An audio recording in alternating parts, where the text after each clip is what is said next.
Low Tech Magazine. This is a solar-powered website, which means sometimes it goes offline. Visit at https://solar.lowtechmagazine.com. The monster footprint of digital technology. The embodied energy of the memory chip alone exceeds the energy consumption of a laptop during its life expectancy of 3 years. June 16, 2009. Written by Chris de Decker. Translations available in French and Polish. This is followed by images 1 and 2. Images 1 and 2 are macro photography shots of a digital circuit board. The image is reminiscent of a city without roads. The caption reads, Artwork, Cityscape 1 and 2 by Grace Grothaus.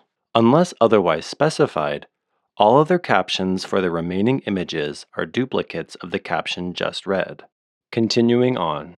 The power consumption of our high-tech machines and devices is hugely underestimated. When we talk about energy consumption, all attention goes to the electricity use of a device or a machine while in operation. A 30-watt laptop is considered more energy efficient than a 300-watt refrigerator. This may sound logical, but these kind of comparisons do not make much sense if you don't also consider the energy that was required to manufacture the devices you compare.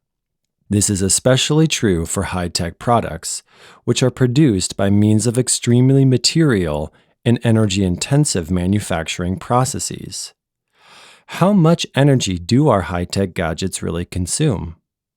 The energy consumption of electronic devices is skyrocketing, as was recently reported by the International Energy Association. Footnote 1. According to the research paper, the electricity consumption of computers, cell phones, flat-screen TVs, iPods, and other gadgets will double by 2022 and triple by 2030. This comes down to the need for an additional 280 gigawatts of power generation capacity. An earlier report from the British Energy Saving Trust, footnote 2, came to similar conclusions. There are multiple reasons for the growing energy consumption of electronic equipment. More and more people can buy gadgets, more and more gadgets appear, and the existing gadgets use more and more energy, in spite of more energy-efficient technology, the energy efficiency paradox. Footnote 3.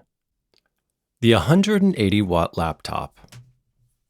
While these reports are in themselves reason for concern, they hugely underestimate the energy use of electronic equipment. To start with, electricity consumption does not equal energy consumption. In the U.S., utility stations have an average efficiency of about 35%. If a laptop is said to consume 60 watt-hours of electricity, it consumes almost 3 times as much energy, around 180 watt-hours, or 648 kilojoules. Let's start by multiplying all figures by 3, and we'll get a more realistic image of the energy consumption of our electronic equipment. Another thing that is too easily forgotten is the energy use of infrastructure that supports many technologies, most notably the mobile phone network, footnote 4, and the Internet, which consists of server farms, routers, switches, optical equipment, and the like. Embodied energy. Most important, however, is the energy required to manufacture all this electronic equipment, both network and especially consumer appliances. The energy used to produce electronic gadgets is considerably higher than the energy used during their operation. For most of the 20th century, this was different. Manufacturing methods were not so energy intensive. An old-fashioned car uses many times more energy during its lifetime, burning gasoline, than during its manufacture. The same goes for a refrigerator or a typical incandescent light bulb. the energy required to manufacture the product pales into insignificance when compared to the energy used during its operation. This is followed by image 3. Image 3 is similar to images 1 and 2. It's a picture of multiple circuit boards or motherboards connected together in an installation piece that protrudes from a wall perpendicularly. Continuing on. Advanced digital technology has turned this relationship upside down. A handful of microchips can have as much embodied energy as a car. And since digital technology has brought about a plethora of new products and has also infiltrated almost all existing products, this change has vast consequences. Present-day cars and since long-existing analog devices are now full of microprocessors. Semiconductors, which form the energy-intensive basis of microchips, have also found their applications in ecotech products like solar panels and LEDs. Where are the figures? While it is fairly easy to obtain figures regarding the energy consumption of electronic devices during the use phase, you can even measure it yourself using a power meter, it is surprisingly hard to obtain reliable and up-to-date figures on the energy consumed during the production phase, especially when it concerns fast-evolving technologies. A life cycle analysis of high-tech products is extremely complex and can take many years due to the large amount of parts, materials, and processing techniques involved. In the meantime, products and processing technologies keep evolving, with the result that most life cycle analyses are simply outdated when they are published.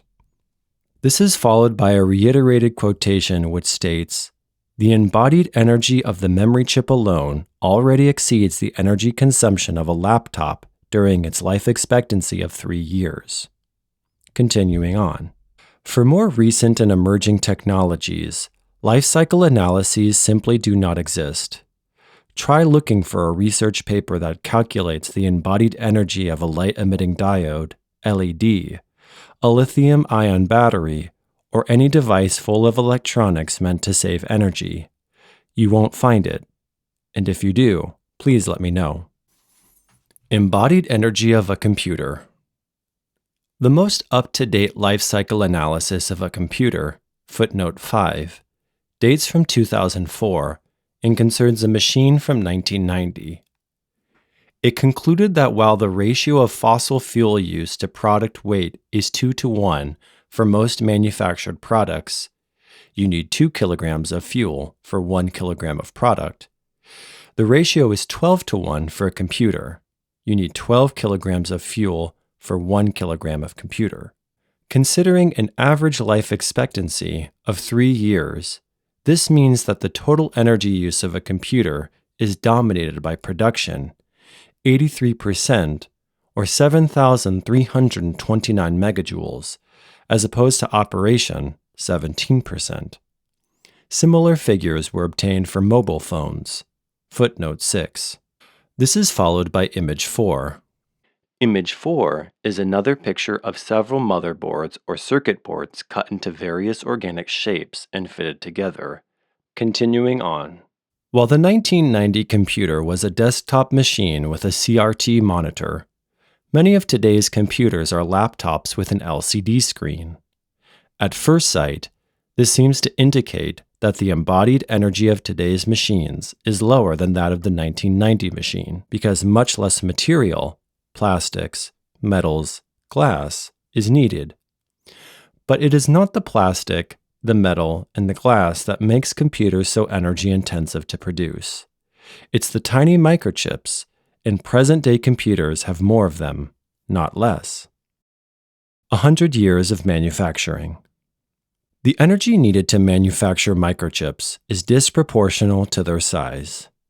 MIT researcher Timothy Gutowski, footnote 7, compared the material and energy intensity of conventional manufacturing techniques with those used in semiconductor and in nanomaterial production, a technology that is being developed for use in all kinds of products, including electronics, solar panels, batteries, and LEDs. This is followed by a reiterated quotation which states, Digital technology is a product of cheap energy. Continuing on. As an example of more conventional manufacturing methods, Gutowski calculated the energy requirements of machining, injection molding, and casting. All of these techniques are still used intensively today, but they were developed almost 100 years ago. Injection molding is used for the manufacture of plastic components. Casting is used for the manufacture of metal components. And machining is a material removing process that involves the cutting of metals used for both creating and finishing products. 6 orders of magnitude. While there are significant differences between configurations, all these manufacturing methods require between 1 and 10 megajoules of electricity per kilogram of material.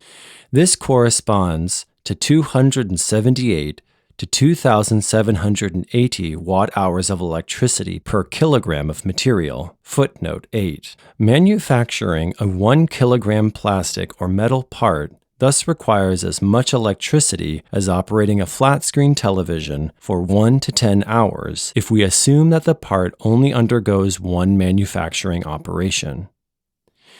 The energy requirement of semiconductor and nanomaterial manufacturing techniques are much higher than that, up to 6 orders of magnitude. That's 10 raised to the 6th power. Above those of conventional manufacturing processes, see figure below, source footnote 9, supporting information footnote 10. This comes down to between 1,000 and 100,000 megajoules per kilogram of material, compared to 1 to 10 megajoules for conventional manufacturing techniques. This is followed by Image 5. Image 5 is a graph titled Figure 4. It says, work in form of electricity used per unit of material processed for various manufacturing processes as a function of the rate of material processing. The vertical axis of the graph shows electricity requirements measured in joules per kilogram and displays a range from 10 raised to the 5th power at the bottom and 10 raised to the 15th power at the top. The horizontal axis of the graph shows process rate measured in kilograms produced per hour. The left side of the axis shows 10 to the negative 6 and increments up to 10 to the 4th power. In a legend below the graph, about 20 material processes are listed, all of which land on various points in the graph. These include oxidation, located high on the vertical axis, and to the left on the horizontal axis. Conversely, the cupola melter process is located towards the bottom of the vertical axis and is far to the right on the horizontal axis. The caption reads, Image, electricity used per unit of material processed for various manufacturing processes as a function of the rate of material processing. Source, Timothy Gutowski. Continuing on. Manufacturing 1 kilogram of electronics or nanomaterials thus requires between 280 kilowatt hours and 28 megawatt hours of electricity, enough to power a flat-screen television continuously for 41 days to 114 years. These data do not include facility air handling and environmental conditioning, which for semiconductors can be substantial. Embodied energy of a microchip. The energy consumption of semiconductor manufacturing techniques corresponds with the life cycle analysis of a, quote, typical 2-gram microchip, footnote 11, performed in 2002. Again, this concerns a 32 megabyte RAM memory chip, not really cutting-edge technology today, but the results are nevertheless significant. To produce the 2-gram microchip, 1.6 kilograms of fuel were needed. That means you need 800 kilograms of fuel to produce 1 kilogram of microchips, compared to 12 kilograms of fuel to produce 1 kilogram of computer. If we take the energy density of crude oil, 45 megajoules per kilogram, this comes down to 72 megajoules or 20,000 watt-hour to produce a 2-gram microchip. Converted to a 1 kilogram microchip, this comes down to 3.3 megawatt-hours of electricity or 36,000 megajoules, well within range of the 280 kilowatt-hours, 1,000 megajoules, and 28 megawatt-hours, 100,000 megajoules calculated above. Also, the International Technology Roadmap for Semiconductors 2007 edition, footnote 12, gives a figure of 1.9 kilowatt-hours per square centimeter of microchip. So 20 kilowatt-hours per 2-gram square centimeter computer chip seems to be a reasonable estimate. How many microchips in a computer? A gadget or a computer does not contain 1 kilogram of semiconductors. Far from that. But we don't need a kilogram of microchips to ensure that the manufacturing phase will largely outweigh the usage phase. The embodied energy of the memory chip alone already exceeds the energy consumption of a laptop during its life expectancy of 3 years. Today's personal computers have a RAM memory of 0.5 to 2 gigabyte modules that typically consist of 18 to 36 2-gram microchips, as the ones described above. This equates to 1,296 to 2,595 megajoules of embodied energy for the computer memory alone, or 360,000 to 720,000 watt-hours, enough to power a 30-watt laptop non-stop for 500 to 1,000 days. This is followed by Image 6. Image 6 is a picture of a memory chip, like the kind that would be used in a modern laptop or desktop computer. The caption reads, "Image, a memory chip." Continuing on. Microprocessors, the brains of all digital devices, are more advanced than memory chips and thus contain at least as much embodied energy. Unfortunately, no life cycle analysis of a microprocessor has been published. Certain is that modern computers contain ever more of them. One trend in recent years is the introduction of multi-core processors and multi-CPU systems. Personal computers can now contain 2, 3, or 4 microprocessors. Servers, game consoles, and embedded systems can have many more. Each of these cores is capable of handling its own task independently of the others. This makes it possible to run several CPU-intensive processes, like running a virus scan, searching folders, or burning a DVD, all at the same time without a hitch. But with every extra chip, or chip surface, comes more embodied energy. This is then followed up by a reiterated line which states, "The energy savings realized by digital technology will merely absorb its own growing footprint." Another trend is the rise of the graphics processing unit, or GPU. This is a specialized processor that offloads 3D graphics rendering from the microprocessor. The GPU is indispensable to play modern video games, but it is also needed because of the ever higher graphical requirements of the operating systems. GPUs do not only raise the energy consumption of a computer while in use, GPUs can consume more energy than current CPUs, but they also stand for more embodied energy. A GPU is very memory intensive and thus also increases the need for more RAM chips. Nanomaterials. Why are microchips so energy intensive to manufacture? One of the reasons becomes clear when you literally zoom in on the technology. A microchip is small, but the amount of detail is fabulous.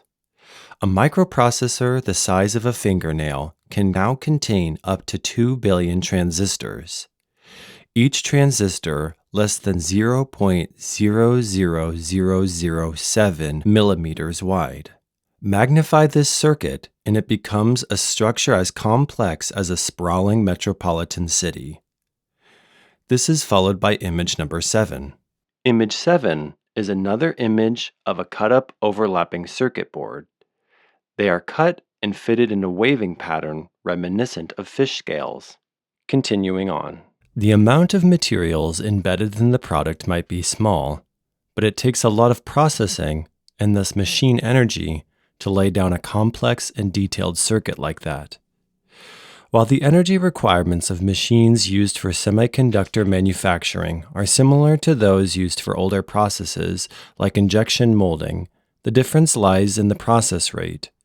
An injection molding machine can process up to 100 kilograms of material per hour, while semiconductor manufacturing machines only process materials in the order of grams or milligrams. Another reason why digital technology is so energy intensive to manufacture is the need for extremely effective air filters and air circulation systems, which is not included in the figures above. When you build infinitesimal structures like that, a speck of dust would destroy the circuit. For the same reason, the manufacture of microchips requires the purest silicon, electronic-grade silicon, or EGS, provided by the energy-intensive CVD process. This is followed by a reiterated quotation that says, "The manufacture of nanotubes is as energy-intensive as the manufacture of microchips." Continuing on. Every 18 months, the amount of transistors on a microchip doubles. Moore's law. On one hand, this means that less silicon is needed for a certain amount of processing power or memory. On the other hand, when transistors become smaller, you need even more effective air filtration and purer silicon. Since the structure also becomes more complex, you need more processing chips. This is followed by image 8. Image 8 is similar to image 7 and displays overlapping circuit boards that resemble a topological map. The perspective encompasses almost the whole installation piece. Moving on. Nanotechnology, footnote 13, operates on an even smaller scale than microelectronics, but its energy requirements are comparable. Carbon nanofiber production, which is based on many of the same techniques used by semiconductor manufacturing, requires 760 to 3,000 megajoules of electricity per kilogram of material, while carbon nanotubes and single-walled nanotubes, SWNTs, manufacturing requires a hefty 20,000 to 50,000 megajoules per kilogram. The manufacture of nanotubes is thus as energy-intensive as the manufacture of microchips, 36,000 megajoules. Many of the large-scale applications proposed for nanotubes will simply not be possible because of the energy requirements. Recycling is no solution. Encouraging recycling is often proposed as a way to lower the embodied energy of products. Unfortunately, this does not work for microelectronics or nanomaterials. In the case of conventional manufacturing methods, the energy requirements of the manufacturing process, 1 to 10 megajoules per kilogram, are small compared to the energy required to produce the materials themselves. For instance, producing 1 kilogram of plastic out of crude oil requires 62 to 108 megajoules of energy, while a typical mix of virgin and recycled aluminum requires 219 megajoules. To make a fair comparison, you'd have to multiply the energy requirement of the manufacturing process by 3. 1 megajoule of electricity requires 3 megajoules of energy, but even then, with 3 to 30 megajoules per kilogram, conventional manufacturing processes appear to be quite benign compared to materials extraction and primary processing in the order of 100 megajoules per kilogram. See table, footnote 14. This is followed by a reiterated quotation that states, Recycling is not a solution if all your energy use is concentrated in the manufacturing process itself. Continuing on, in the case of semiconductor manufacturing, this relation is reversed.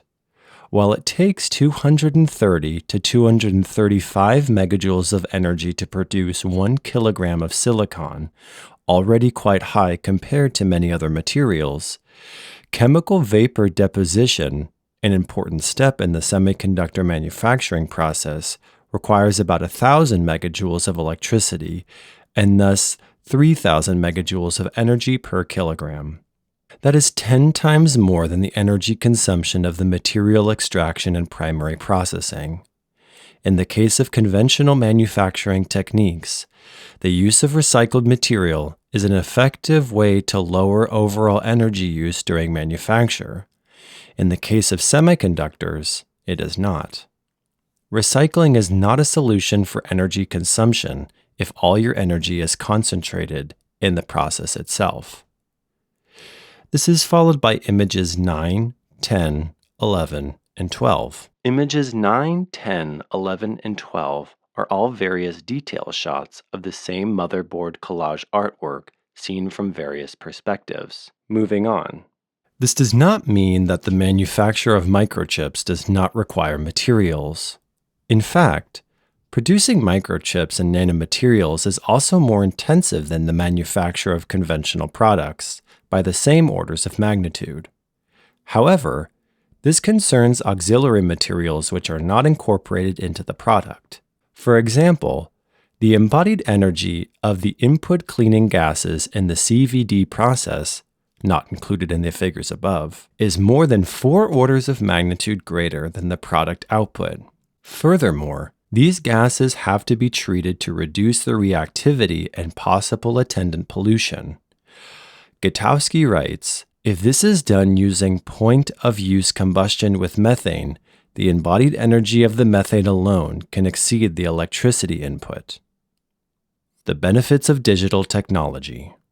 Microchips also have positive effects on the environment by making other activities and processes more efficient.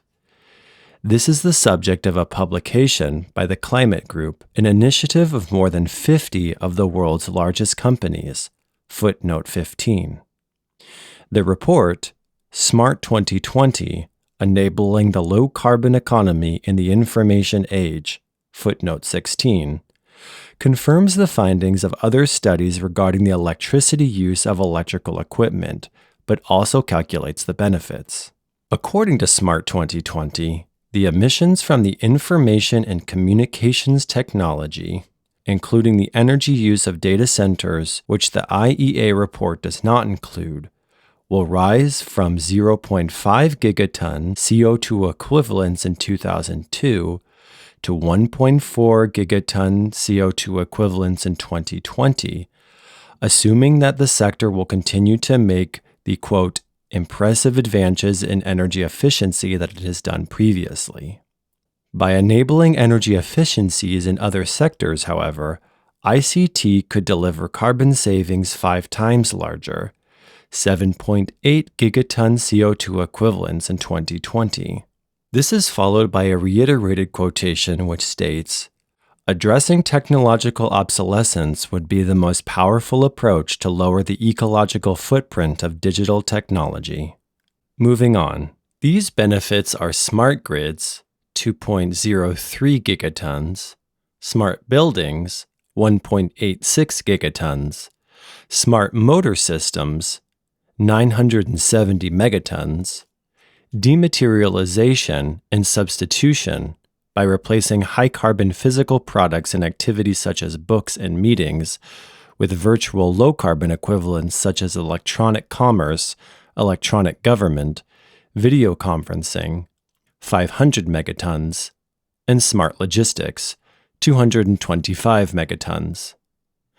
One of the first tasks of ICT will be to monitor energy consumption and emissions across the economy in real time, providing the data needed to optimize for energy efficiency. The report concludes, The scale of emission reductions that could be enabled by the smart integration of ICT into new ways of operating, living, working, learning, and traveling makes the sector a key player in the fight against climate change, despite its own growing footprint. This is followed by Image 13. Image 13 shows the full installation of the motherboard collage seen head-on perpendicular to the viewer. The piece looks to be several feet in length and a few feet in height. It almost looks like a giant shelf made with motherboards. The back of the so-called shelf is a blue plastic material. Moving on. But even if we assume that all these savings will materialize, the report acknowledges that this will not be an easy task. This conclusion does not take into account the energy needed to manufacture all this equipment. If we assume the share of manufacture to be 80% of the total energy consumption by ICT, following the only life cycle analysis of a computer we have, then the 1.4 gigaton in 2020 in reality should be 7 gigatons, almost as much as the 7.8 gigatons that will be saved by the ICT. No environmental benefit would appear, and the energy savings realized by digital technology would merely absorb its own growing footprint. Digital technology is a product of cheap energy. The research of Timothy Gutowski shows that the historical trend is towards more and more energy-intensive processes. At the same time, energy resources are declining. Gutowski writes, "This phenomenon has been enabled by stable and declining material and energy prices over this period. The seemingly extravagant use of materials and energy resources by many newer manufacturing processes is alarming and needs to be addressed alongside claims of improved sustainability from products manufactured by these means. Production techniques for semiconductors and nanomaterials can and will become more efficient by lowering the energy requirements of the equipment or by raising the operating process rate. For instance, the International Technology Roadmap for Semiconductors, footnote 17, ITRS, an initiative of the largest chip manufacturers worldwide, aims to lower energy consumption, footnote 18, per square centimeter of microchip from 1.9 kilowatt hours today to 1.6 kilowatt hours in 2012, 1.35 kilowatt hours in 2015, 1.2 kilowatt hours in 2018, and 1.10 kilowatt hours in 2022. This is followed by Image 14. Image 14 shows another full installation shot of a different motherboard collage with a similar blue plastic material as the backing. Continuing on. But as these figures show, improving efficiency has its limits. The gains will become smaller over time, and improving efficiency alone will never bridge the gap with conventional manufacturing techniques. Power-hungry production methods are inherent to digital technology as we know it. The ITRS report warns that limitations on sources of energy could potentially limit the industry's ability to expand existing facilities or build new ones. Gutowski writes, "It should be pointed out that there is also a need for completely rethinking each of these processes and exploring alternative and probably non-vapor phase processes." Technological obsolescence. The ecological footprint of digital technology described above is far from complete. This article focuses exclusively on energy use and does not take into account the toxicity of manufacturing processes and the use of water resources, both of which are also several orders of magnitude higher in the case of both semiconductors, footnote 19, and nanomaterials, footnote 20.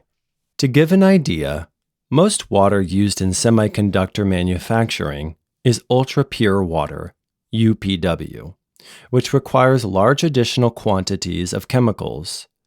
For many of these issues, the industry recognizes that there are no solutions. See the same ITRS report PDF, footnote 21.